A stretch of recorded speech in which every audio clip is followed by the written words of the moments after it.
청소 하나 저 가만히 들여다보면요, 저기도 나름대로 뭔가 질서가 있는 게 꽃 안에도. 꽃 안을 들여다보면 정말 정교함을 여러분이 알 수 있어요. 하나님께서 디자인하시고 기획하시고 하나님의 손으로 정교하게 만들었기 때문에 저렇게 예쁜 꽃이 탄생할 수 있었던 겁니다. 꽃만 예쁜 게 아니라 옆에 있는 나무 보세요. 이 나무가 용처럼 보세요. 이거 얼마나 멋진가. 이게 사람이 만들려고 해도 이건 만들 수가 없는 거란 말입니다. 아름다운 자연을 보고 우리가 하나님의 그 지으신 능력과 솜씨에 우리가 감탄해야 할 줄로 믿습니다. 아멘.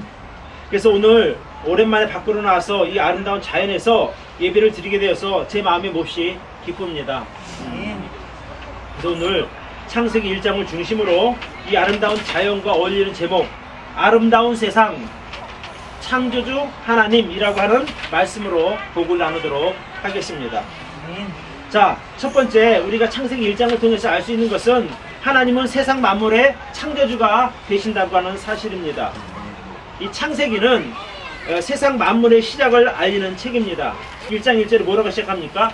태초에 하나님이 천지를 창조하시니라.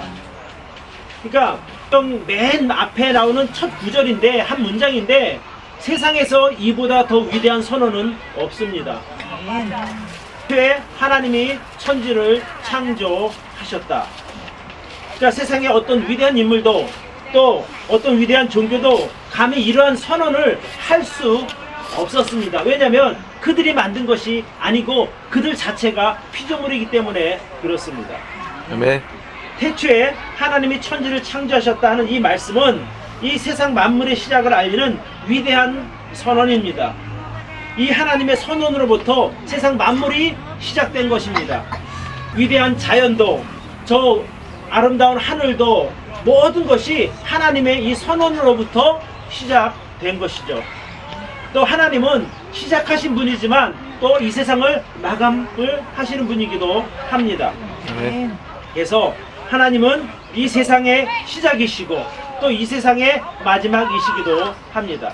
그래서 여러분, 하나님을 알파요 오메가라고 이렇게 표현하기도 합니다. 아멘. 에베소서 1장에 보면 하나님께서 이 세상을 창조하실 때 그냥 심심한데 한번 만들어 볼까 이렇게 만든 것이 아니라 철저하게 계획하시고 조성하신 것을 우리는 볼 수 있습니다. 그러니까 이 세상을 창조하신 것이 의욕이 있어서 이것을 창조하셨다는 겁니다. 아멘.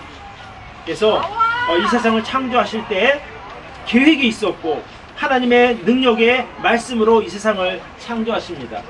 여러분 받으신 거기에 보면 계속해서 하나님이 새로운 것을 창조할 때마다 뭐라고 말합니까? 가라사대, 그러죠? 네, 하나님이 가라사대 이렇게 말합니다. 그래서 이 세상을 창조하실 때 하나님이 손으로 하신 것이 아니라 말씀으로 창조하셨어요. 이 하나님이 가라사대라고 하는 이 단어는 성경에 무려 2250회가 나온다고 합니다. 저도 확인은 못 해봤어요. 창세기 1장에서만 딱 10번 나옵니다. 하나님이 가라사대. 그리고 지금도 하나님께서는 자신이 창조하신 이 세상을 말씀으로 다스려 가십니다. 아멘. 그래서 이 창세기는 이 세상의 시작을 알리고 그리고 이 세상의 모든 근본을 말해주는 책입니다. 여기 보면 이 창세기는 어떤 분이 그런 말씀이에요. 창세기는 시작의 책이다. 시작의 책.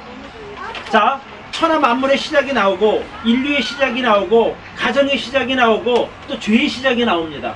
또 구원의 시작도 나옵니다. 예배의 시작도 나오는 것이 바로 창세기입니다. 그래서 이 창세기는 우리에게 이 세상이 단순하게 연대적으로 어떻게 생겼다 이런 것을 알려주는 것에 그치지 않고 인생의 근본이 무엇이냐를 창세기를 보면 알 수 있게 만들었습니다.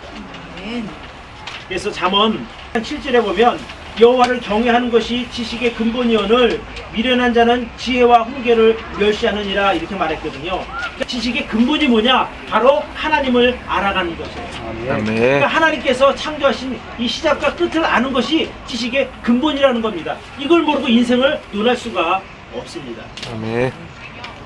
그래서 나는 여러분들이 이 자연을 보고 하나님을 깨달으시기를 바랍니다. 야, 이 조물주가 정말 계실 수밖에 없구나. 자, 여러분, 이 팔각정도 그렇잖아요. 이게 우연히 생겼다고 말하면 이걸 누가 믿겠어요? 나보고 정신병자라고 말. 그죠? 누군가 만들었단 말인데, 디자인하고 만든 것처럼 저 자연도, 저렇게 예쁜 아름다운 자연도 하나님께서 디자인하시고 또 하나님께서 직접 창조하신 것입니다. 아멘. 자, 이 연못 만들고 이 나무는 누가 갖다 심은 거죠. 맞죠? 근데 처음에 그것이 어떻게 생겼냐는 거예요. 하나님이 창조하신 것을 사람들이 갖다가 조합해 놓은 것 뿐입니다. 자, 근데 하나님의 창조를 보면 우리가 어떤 일정한 법칙이 있는 것을 우리는 보게 됩니다. 그냥 무작위로 만드는 것이 아니라 어떤 질서가 있다는 겁니다. 우리 집 앞에 공터가 있어서 상치를 심고 쑥갓을 심었어요. 한쪽엔 우리 인규가 심고 한쪽엔 제가 심었어요. 그래서 내 인규한테 심을 때, 야, 그거 그 고랑을 잘 파서 씨를 잘 해라 그랬는데, 인규를 트롯이 했는데 이게 바람에 날려갖고 씨가 한 군데로 모인 것 같아. 그래서 이만큼 상치가 났고 또 한 군데는 이만큼 상치가 났어요. 그래서 제가 이제 가서 그거 이제 다시 이제 내가 한번 시범을 보여야 되겠다. 그래서 다시 이제 고랑을 파고 씨를 저는 이제 조심스럽게 뿌린 거죠. 인규의 경우를 봐서 조심조심해서 지금 가서 이제 쑥갓이 난 것을 보면 이렇게 아주 질서 있게 이렇게 된 것을 보게 됩니다. 제가 무엇을 말씀드리려고 하는 거 아니, 이 세상이 처음 탄생했을 때는 이전에 뭐라고 말해요? 땅이 혼돈하고 공허하며 흑암이 깊은 위에 있고 하나님의 신은 수면에 운행하십니다. 그러니까 여기 뭐라고 말하니까 땅이 혼돈하다, 공허하다. 그러니까 아직 땅이 만들어졌는데 아직 질서가 잡히지 않은 상태예요. 그리고 공허하다, 아무것도 없는 거예요. 왜? 당연하죠. 하나님께서 나무도 만들기 전이고 물고기도 만들기 전이고 하늘의 별과 이런 것도 구체적으로 만들기 전이기 때문에 그렇습니다. 그러니까 아직 세상의 질서가 비기 전에 그 뒤엉켜 있는 상태가 바로 혼돈스럽고 공허한 상태가 되는 겁니다. 그리고 말하죠. 흑암이 깊은 물 위에 있다. 그리고 하나님의 신이 물 위를 운행하고 계셨다. 이렇게 말합니다. 그러니까 처음 이 세상이 딱 태어났을 때는 우주 전체가 혼돈과 공허 그리고 흑암 어둠의 상태에 있는 것을 보게 됩니다. 하나님께서 처음으로 창조하실 때 무엇부터 창조하셨나요? 3절에 하나님이 가라사대 빛이 있으라 하심에 빛이 생겼다고 말합니다. 이제는 빛이 없었어요. 그래서 흑암 어둠 가운데 있었던 겁니다.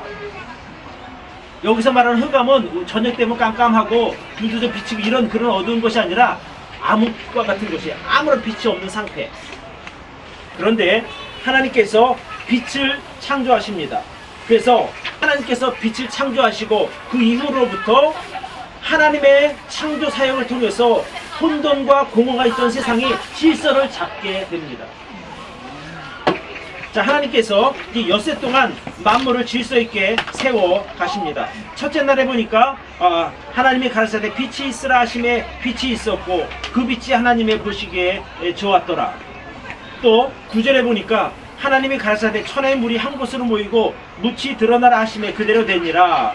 하나님이 묻을 땅이라 칭하시고 모임으로 바다라 칭하시니라. 하나님의 보시기에 좋았더라.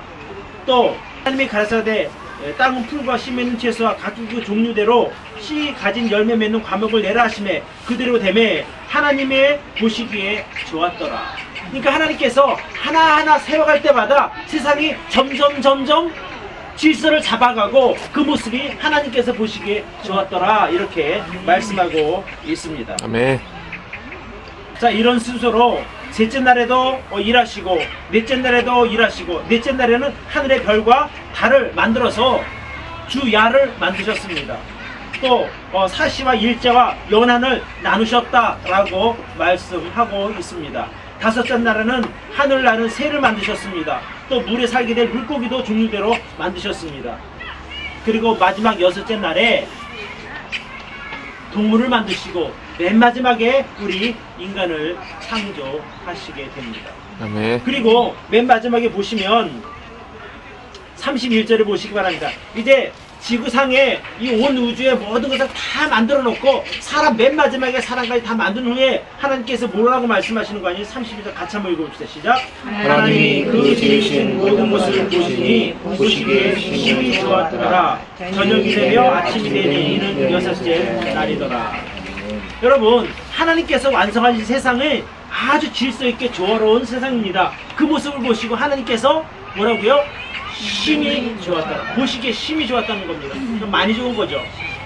그리고 바로 그 앞에 보면 하나님께서 동물에게 먹을 음식, 양식을 주시고 사람에게도 먹을 양식을 주셨어요. 근데 사람들에게는 씨 맺는 채소, 또 과일 이런 것을 식량으로 주셨고 동물에게는 풀 있죠, 풀. 푸른 풀을 식물로 주셨습니다. 아멘. 하나님께서 이 세상을 창조하시면서 이 먹는 것에도 위기 질서를 만들어 놓은 거예요. 사람이 동물을 다스리게 하시고 이 자연을 다스리게 하셨어요. 사람이 과실을 먹고 또 동물들은 채소를 먹고 절대 같지 않음을 보게 됩니다. 아멘. 하나님께서 이 세상을 질서 있게 창조하신 후에 보시기에 좋았더라고 말씀하신 것처럼 이 세상이 질서 있게 돌아갈 때 그 모습이 가장 아름다운 것입니다. 마찬가지로 우리 인생들도 하나님께서 세우신 질서를 우리가 존중할 때에 우리가 아름다운 삶, 행복한 삶을 살 수 있는 겁니다. 여러분 가정에서도 아버지의 권위가 있고 엄마의 권위가 있습니다. 또 형제들 간에도 위계 질서가 분명히 존재합니다. 그런데 어느 집안 가면 그 위계 질서가 깨진 집안이 있어요. 그 집안을 우리가 뭐라고 말합니까? 콩가루 집안. 그렇죠. 질서가 다 무너져서 콩가루가 돼서요. 그 집안은 행복할까요? 아니요. 불안한 거예요. 그러니까 하나님이 세우신 그 질서를 그대로 유지할 때가 사람은 가장 안정되고 평안하고 행복해집니다. 또 마찬가지입니다. 하나님께서 나무를 이 땅에 뒀는데 어느 날 나무가 갑자기 좀 날아가고 싶어서 공중에 떠 있으면 그 모습 또한 아름답지 않습니다. 그러니까 하나님께서 각자 적당한 위치에 가장 적당한 것을 두셨기 때문에 그런 것이 아름다운 것입니다. 그러니까 마찬가지로 우리도 하나님께서 세우신 그 위치에 가 있을 때 가장 아름다운 것입니다. 아멘. 언제 행복합니까? 내가 서 있어야 할 자리, 내가 머물러야 할 자리에 있는 것이 가장 아름다운 것입니다. 아멘. 만약에 하나님께서 빛과 어둠을 나눠놓으셨는데 그것이 섞인다고 생각해 보세요. 어떻게 되나? 우리가 상상할 수 없는 혼란스러운 일들이 이 세상에서 벌어지게 됩니다. 우리 가정과 옆집 가정이 서로 아빠가 바뀌었다. 이거 말이 안 되는 거잖아요. 그죠? 왜? 하나님께서 세우신 그 질서대로 가지 않는다는 것이거든요. 그럼 심각한 문제가 발생되는 것입니다. 그래서 지금 이 세상이 이렇게 평화롭고 아름다운 것은 우리가 미처 깨닫지 인지하지 못해도 하나님께서 이 세상을 지금도 운행하고 계시기 때문에 이렇게 평안하고 아름다운 것입니다. 예. 지금 여기 보면 은율이가 아빠 품에 안겨있고 여기 시원이가 아빠 품에 안겨있어요. 가장 아름다운 모습이에요. 아마 아들이 있었다면 엄마가 와서 엄마가 안고 있었을 것 같아요. 그죠? 그러니까 지금 하나님께서 있으라 하신 그곳, 나를 두신 그곳에 있는 것이 가장 아름다운 것입니다. 지금 또 바꿔 말하면 그런 거예요. 지금 여러분들이 지금 어디 와 있어요? 예배 자리에 와 있잖아요. 우리가 매주 교회에서 예배를 드리지만 오늘은 특별히 야외배다 해서 이곳에 와서 예배 드리는 이 예배 자리에 있으니 우리가 가장 보기에 좋은 겁니다. 아멘. 또 다른 사람 놀러 와서 나름대로 놀러 왔으니까 그 자리에 어울리겠죠. 근데 우리는 지금 예배를 드리는 시간이니까 이 예배 자리에 있는 것 자체가 가장 아름답고 행복한 시간이 될 줄로 믿습니다. 아멘. 여러분, 하나님께서 이 세상을 창조하신 후에 하나님이 지으신 모든 것을 보시니 보시기에 심히 좋았더라 이렇게 말씀하셨죠. 그러면 하나님께서 보시기에 얼마나 우리가 좋아요. 그러면 하나님께서 보시기에 좋으면 우리도 좋은 겁니다. 예. 하나님 보시기 좋은데 우리는 좀 불편해. 그런 건 아니라는 거 말이죠. 정도는 하나님께서 세우신 그 자리에 있을 때가 가장 아름답습니다. 아멘. 시편에 보면 이런 말씀이 있어요. 시편 133편에 보라, 형제가 연합하여 동거함이 어찌 그리 선하고 아름다운고, 머리에 있는 보배로운 기름이 수염 곧 아론의 수염에 흘러서 그의 옷깃까지 내린 같고, 헐문 산에 있으리 시온산에 한들에 내린 같도다. 거기서 여호와께 복을 명하셨나니 곧 영생이로다. 지금 이 시편 기자가 표현할 수 있는 가장 아름다운 표현, 어찌 그리 선하고 아름다운고 이렇게 했거든요. 그것이 언제? 형제들이 연합해서 있는 그곳, 예배드리는 그곳, 서로 섬기는 그곳이 바로 가장 아름다운 모습이라고 성경은 말하고 있습니다. 아멘.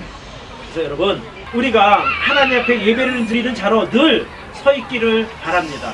네. 또 하나님께서 여러분을 세우신 그 자리에 늘 서 있기를 바랍니다. 그러니까 다른 말로 말하면 하나님께서 세우신 질서 안으로 여러분이 들어가 있으면 여러분은 안전합니다. 네. 여러분은 행복합니다. 그리고 여러분의 가정이나 여러분의 개인의 삶이나 계획하신 모두가 하나님의 놀라운 은혜를 입게 될 줄로 믿습니다. 아멘. 저는 우리가 향기나무 성서 침례교회의 이름으로 이렇게 같이 모여서 서로 섬기시니 얼마나 감사한지 몰라요. 남들이 보면 오해할 것 같아요. 도대체 저 교회는 들어올 때 얼굴 보고 뽑나? 하나님께서 보내주셨으니 감사할 따름이죠. 네. 그래서 여러분 정말 개인의 삶 속이시나 아니면 가정에서 또 교회 안에서 하나님 정하신 질서 안에 여러분 순종하시는 여러분들이 되기를 바랍니다. 네. 그래야 여러분의 인생이 아름다워지고 행복해지고 안전해집니다. 아멘. 다 함께 기도합시다.